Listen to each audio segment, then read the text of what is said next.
এই যে মায়ের ঘর আছে স্যার, এগুলো দেখুন কি অবস্থা হয়ে গেছে। এই যে হঠাৎ এসে নোটিশ দিয়ে যে ভেঙে দিয়েছে, আমরা গরিব মানুষ কোথায় যাব? রেলের তরফে নোটিশ দেওয়া হয়েছিল আগেই, কিন্তু আজ জেসিবি নিয়ে এসে রেলের জায়গায় থাকা বাজার ও দোকান ঘর ভাঙা শুরু করলো রেল প্রশাসন। বারুইপাড়ার স্টেশন সংলগ্ন এলাকায় রেলের উচ্ছেদকে ঘিরে বিক্ষোভ দেখায় ব্যবসায়ীরা ও তৃণমূলের কর্মীরা।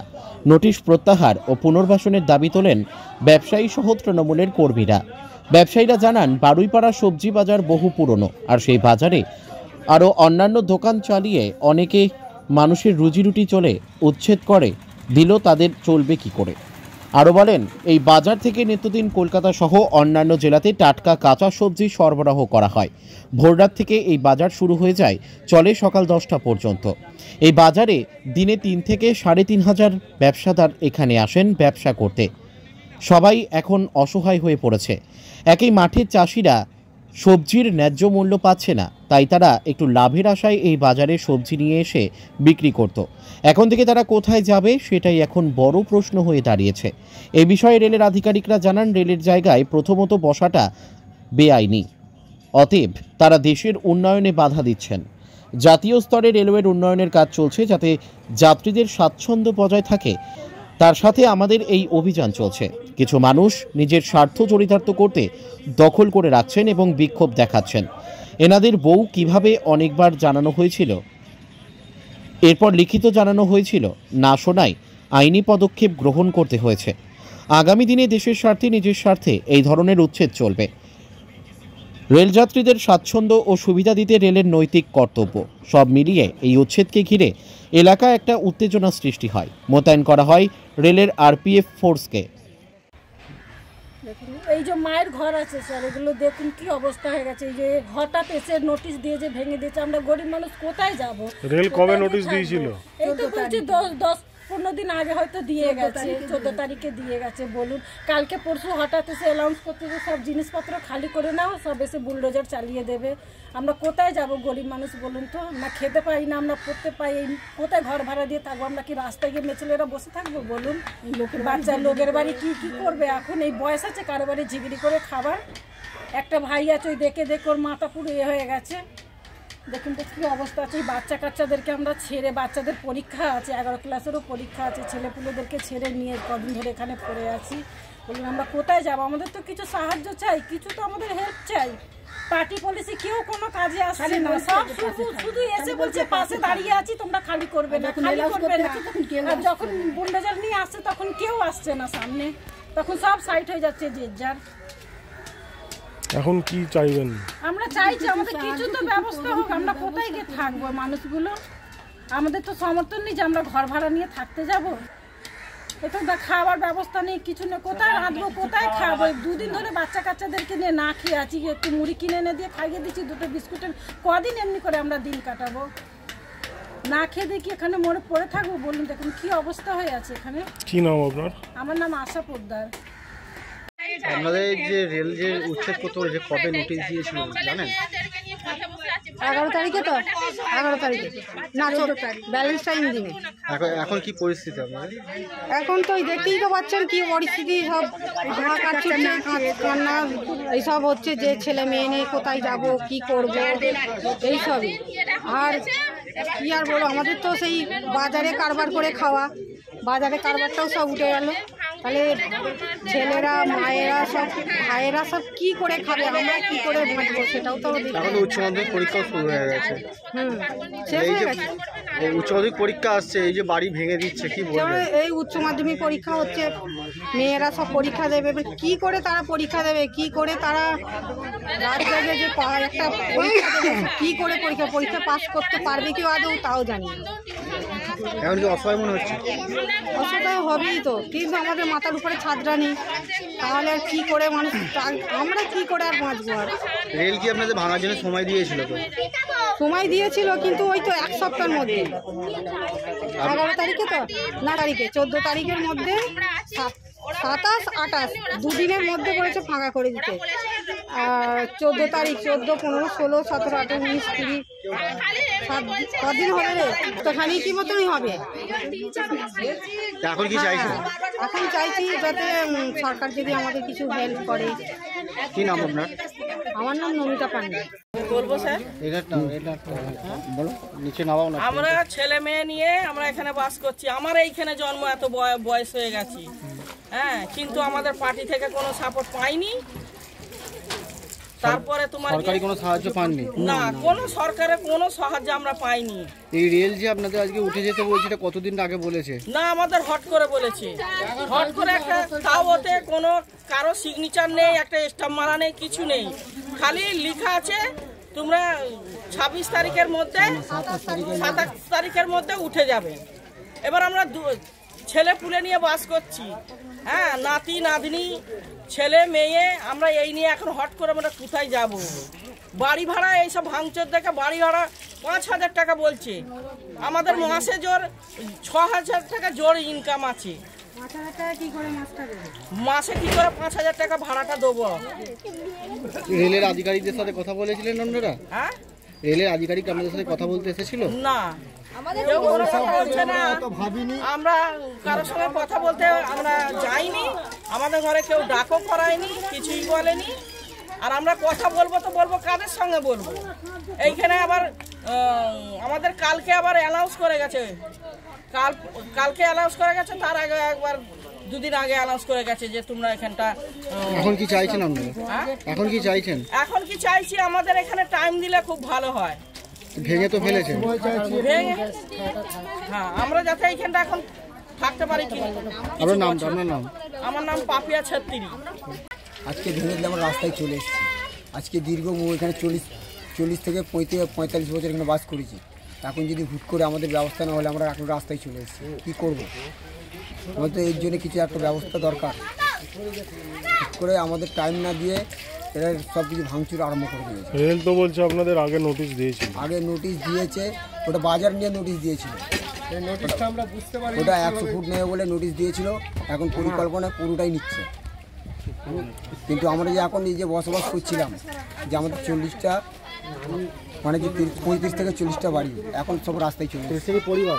পরিবার কতদিন ধরে থাকবেন এখানে? 40 থেকে 45 বছর আছে। এই যে নোটিশ, রেল তো বলছে আপনাদের প্রথমে মৌখিক জানানো হয়েছিল। মৌখিক জানানো হয়েছিল, সেটা বাজার কমিটিকে জানানো হয়েছিল, বাজারের দিকে ওটা ভাঙবে, আমাদের এই দিকে নেবে না। কিন্তু এখন যে পজিশন হয়েছে, আমাদের এই দিকটা যে পজিশনটা আমরা যে বসবাস করেছি করেছি আমাদের সেটা বলেছিল না, রেলের ওইদিকে রাস্তার জন্য, অপর রাস্তার যে অসুবিধা হচ্ছিল রাস্তার জন্য। কিন্তু এই যে হুট করে চলে আসবে সেটা আমরা বুঝতে পারিনি। কিন্তু এখন যে আমাদের যে পজিশনে আছে এখন, তাহলে এখন ছুটে যাবো। আমাদের প্রধান বারবার বক্তব্য দিয়েছে তোমাদের কোনো অসুবিধা হবে না, কিছু হবে না। কিন্তু আজকে যে আমরা পথে চলে এসেছি, প্রধান এখন সাইড হয়ে গেছে। এখন কি করবেন ভাবছেন? আর সেইটাই চিন্তা করছি, আমি রাস্তায় বসে আছি, কি করবো? ঘর ভাড়া পর্যন্ত পাচ্ছি না, ঘর ভাড়া পর্যন্ত পাচ্ছি না, এমন পয়সা। আপনার নামটা কি? আমার নাম হচ্ছে রাজেশ সাউ। হ্যাঁ, আমি আমি ওই চিরস্থায়ী 26 বছরের বাইরে রেলের জায়গায় ব্যবসা করছি। কি ব্যবসা করতে তুমি? অল কাঁচা সবজি। এই যে অফিসটা ভাঙলো, এটা কিসের অফিস ছিল? এটা টিএমসি চালাতো। একটা অভিযোগ যে ব্যবসাদারদের থেকে টাকা নেওয়া হতো। টিএমসি তো নয়, টিএমসি সিপিএম দুজনে একসাথে মিলে চালাতো, দুজনে। লোকের মাথায় প্রচুর 20 টাকা 25 টাকা করে ধান নিত প্রত্যেক দিন। হ্যাঁ, প্রত্যেক দিন মাথা পিছু। এই বাজারেতে কম করে 1 থেকে 1.5 লক্ষ লোক ছিল আছে, 20 টাকা 25 টাকা করে পার দিন ধান নিত। ওরা এই গরিব মানুষগুলো অন্ন চলে হলো, 1 থেকে 2 লক্ষ লোকের অন্ন, 4 লাখ লোকের অন্ন গেল। তারা কোথায় যাবে? এই অস্থায়ী জায়গায় করে খেতে, ঠিক আছে, মানছি আমি। রেল সময় দিত ঠিক ছিল, তারা এদের বিকল্প তাদের করেন, টাকা এখন সব ওদের পকেটে নিজের ব্যক্তিগত হিসেবে সব ভরেছি। যারা রেলের তোমাদের যারা টাকা দিতে যাদেরকে প্রত্যেক দিন, তারা কি জানালো? ব্যবসায়ী সমিতি কি জানালো? তারা বাজারে আমরা মন্ত্রী এসেছিল, হ্যাঁ, এসে বললো এরকম আন্দোলন করতে হবে। গরিব মানুষ কি তো আন্দোলন করবে? বিক্ষোভ হচ্ছিল সকালে, আমরা দেখলাম যখন ভাঙচুর শুরু হলো তখন তো বিক্ষোভ হচ্ছে। কাজ হয়েছে তো? কোনো কাজ হয়নি। বিক্ষোভ কিছু কাজ হয়েছে? 1 থেকে 2 লাখ 2-4 লাখ লোকের অন্ন গেল এখানে, 2-4 লোকের, 1 একটা 2 নয়, সব রকম ছিল। চায়ের দোকান ছিল, হোটেল ছিল, সবজি ছিল, সব সমস্ত লোকের ছিল। রেল তো বলছে যে আপনাদের বারবার মৌখিকভাবে আপনাদেরকে জানিয়েছিল, তারপরে লিখিত নোটিশ দেওয়ার পর রেল মৌখিকভাবে শোনো আসছে ভেঙে দেবে, কেউ মানে কে বলো তুমি, আমি যেটাকে রেল যা করে খেতে না মৌখিকভাবে বলে কে করে, তারা যদি সময় দিতে একটা বিকল্প চিন্তা ভাবনা সবাই মিলে নিতন সময় দিতে হয় যাই না। তোমার রেল তো বলছে অনেকদিন আপনাদের না, আমাদের জানায়নি, আমরা জানি না। আমাদের এই 10 দিন হলো নোটিশ দিয়ে গেছে, এইটা জানানো। আমাদের 6 মাস তো আগেও জানাইনি, আমরা এই 10 দিন হলো রেল দিয়ে গেল, দুটো হালকা বোঝা আপনার মতন বয়সে 38 ছেলে নোটিশ দিয়ে গেল, ইংরাজিতে লেখা দিলাম, রেলের প্রয়োজন আছে রেল নেবে, এইটাই দেখলাম। বলছি যাদেরকে টাকা দিতেন ব্যবসা করার জন্য, সেটা কেন দিতেন? মানে জায়গা তো রেলের ছিল, রেলের জায়গা ছিল, তারা তত্ত্বাবধানে তারা পার্টিগত ব্যাপারে তত্ত্বাবধানে রাখতো, দেখভাল করতে বলে এইভাবে পয়সাটা লোক ছিল। এটা এই বাজারটা হয়ে গেল, আমার বয়স হলো 40 বছর, বাজারটা হয়েছে প্রায় 38 বছর মতো হবে, 38-40 বছর হবে। বাজারটা কিন্তু 70 বছরের বাজার, এটা বাজারটা 70 বছরের বাজার। তারা কিছু বলছে ব্যবসায়ীরা, ব্যবসায়ী সমিতির তরফ থেকে কিছু জানিয়ে বলবে? প্রথমে সব বুঝতে পেরে গেছে ভেঙে দেবে, ওরা ভয়ে আসেনি, তারপরে লোকের হাতে পায়ে ধরে তারপরে আস্তে আস্তে 2 দিন এসেছে চোরের মতন মুখকে এরকম পরিস্থিতি। তাহলে এখন কি করবেন আপনারা? আর কি করবো এখন, সব সমস্ত লোকের, আমার তো একার নয়, এখানে 2-4 লোকের অন্য সব ফেসে গেল। আগামী দিনে তাহলে এখান থেকে যে কলকাতায় কাঁচা সবজি যেহেতু, সেই কাঁচা সবজি কীভাবে রপ্তানি করবে? রপ্তানি পুরো বন্ধ হয়ে গেলে কোথায় বেচবে, কোথায় কে বেচবে? সবার মাথায় হাত, কে ব্যাংক থেকে লোন নিয়ে আছে, কারণ বিভিন্ন ছোটো ছোটো সংস্থা ব্যাংকের লোনে সবার লোন সব রকম সব লোক আছে, সবার চিন্তা, বাড়িতে ফ্যামিলিতে কান্নাকাটি সমস্ত লোকই। এই যে সবজি কলকাতার বুকে সবজি যাবে না, তাহলে একটা সবজির দামের বাড়ার আশঙ্কা থাকবে বলে মনে হয়? না, ব্যাপার হচ্ছে না, তারা তো সাইডে মার্কেটে, তারা ওখানে এখান থেকে না পেলে 2-4 দিন দেখবে ওয়েট করে, পাড়া বাজার চাষিদের একটা কাঁচা সবজি চাষিরা সববেলা তুলে নিয়ে আসে, কাঁচা ভালো সবজি পায়, ব্যবসাদাররা নিয়ে গিয়ে তারা কলকাতায় বেচে, বালি বেলুর লেলুয়া। তবে বাড়িপাড়ার মতো সুবিধা ছিল না কোনো আর কিছু মতো সবজি চাষিদের, প্লাস আশপাশে 1 কিলোমিটার চাষিরা চাষ করতো, ওই কাঁচা টাটকা সবজিটা পেতো। এবার তো ব্যবসাদাররা যেখান থেকে পারতো তার ক্যালিটিতে নিয়ে আসতো বেচতো এখানে। আপনার নামটা? আমার নাম হচ্ছে অমিত মালিক। আজকে বাড়িপাড়ায় যে সবজি বাজার এবং পুনর্বাসন আছে, যারা বহুত দিন বসবাস করছে, এখানে হঠাৎ করে একটা নোটিশ দিয়েছে যে তাদের চলে যেতে হবে। কিন্তু এই দীর্ঘদিনের সবজি বাজার বহুত দিনের, আজকে ভারতবর্ষ স্বাধীন হওয়ার আগে থেকে এই বাজার চলছে। এই বাজার সবজি বাজার শুধু বাড়িপাড়া হুগলি জেলার বৃহত্তর বাজার। এই বাজার ভোর 4টে থেকে সকাল 10টা পর্যন্ত চলে এবং পরপর দুপুরেও চলে এবং সন্ধ্যেবেলাও আবার বিরাট বাজার হয়। এই বাজার হঠাৎ করে রেল কর্তৃপক্ষ যে নোটিশ দিয়েছে, তারই প্রতিবাদে আজকে আমরা এখানে জমায়েত হয়েছি, যে আমাদের এই পুনর্বাসনের দাবি, যে আমাদের রেল কর্তৃপক্ষ আমাদের কোথায় কি করবে, এবং এখানে দীর্ঘদিন যারা 40-50 বছর ধরে কিছু রেলের জায়গায় বসবাস করছে, তারা কোথায় যাবে, তাদের সেই পুনর্বাসনের দাবিতেই আমাদের এই আজকে এই প্রতিবাদ। রেল তো আপনাদের বারবার সুযোগ দিয়েছে তদন্ত করার জন্য। না, এই হঠাৎ দিন 15 আগে এখানে নোটিশ দিয়েছে, কিন্তু রেল কর্তৃপক্ষ এখানে একটা বাজার কমিটি আছে এবং যারা তাদের সঙ্গে কোনো আলোচনা করেনি, তারা একটা নোটিশ মেরে দিয়ে চলে গেছে। কিন্তু আমরা চাইছি তাদের সঙ্গে আলোচনা হোক এবং এখানকার যারা প্রশাসনিক আছে, যেমন এখানে অঞ্চল প্রধান আছে, যারা আছে তাদের জানাক যে হ্যাঁ এখান থেকে উঠে যেতে হবে, তারা সময় দিক আমাদের, সেটা আমরা ভাবনা চিন্তা করব। এটাই আমাদের দাবি, আমাদের কোনো কিছু নয়, যে আমাদের শান্তিপ্রিয়ভাবে এই লড়াই চলবে যতক্ষণ না আমাদের পুনর্বাসন বা রেল কর্তৃপক্ষ আমাদের সঠিক জানাচ্ছে যে আমরা কোথায় যাব বা কিভাবে কি করব, এই যতক্ষণ না জানাচ্ছে আমাদের এই লড়াই চলবে। আপনারা কি আলাদা কোনো বাজার চাইছেন যেখানে ব্যবসায়ী? হ্যাঁ, আমরা আলাদা কোনো বাজার চাইছি, রেলের একটা জায়গা আটকে না রেখে আমরা চাইছি যে যেখানে যে একটা জায়গা, আমাদের একটা সঠিক জায়গা দেখে আমাদের বাজারকে তুলে নিয়ে গিয়ে সেখানে বাজার প্রতিষ্ঠা করে তখন আমরা উচ্ছেদের কথা ভাবব। এই বাজারটা বহুত দিনের, অন্তত 100 বছরের আগেকারের বাজার, ছোট থেকে আজকে বৃহত্তর হয়ে উঠেছে।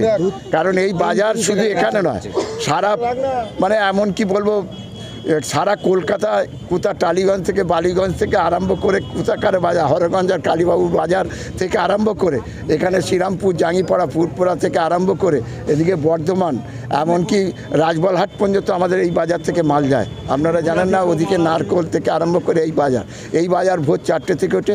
এমন কোনো সবজি পাওয়া যায় না যে এই বাজারে, এবং অনেক মানুষ চায় যে এই বাজারের সবজি, এখানে টাটকা সবজি পাওয়া যায়, চাষিদের নিয়ে আসা সবজি।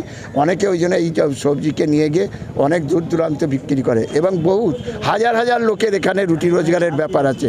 হাজার হাজার লোক এই থেকে কিছু করে খাচ্ছে, কোনো মুটে সেখানে মাল বয়ে খাচ্ছে, রিস্কওয়ালা ভ্যানওয়ালা থেকে আরম্ভ করে। বারবার তো না আমাদের আপনারা করেননি, ভাঙা শুরু করেছে, আমরা আটকাতে হবে। হ্যাঁ চলো। আমার নাম শ্রী জয়দেব বাড়, আমার ডেলিগেশন, আমি এখানকার আঞ্চলিক, আমি প্রধান, বাড়িপাড়া পলতাগড় গ্রাম পঞ্চায়েতের প্রধান। ঋতুপর্ণা কোলের রিপোর্ট, বেঙ্গল আনলিমিটেড। রয়েছে আরও খবর, আর এই খবরের আপডেট পেতে আপনারা সাবস্ক্রাইব করুন এই চ্যানেলটিকে।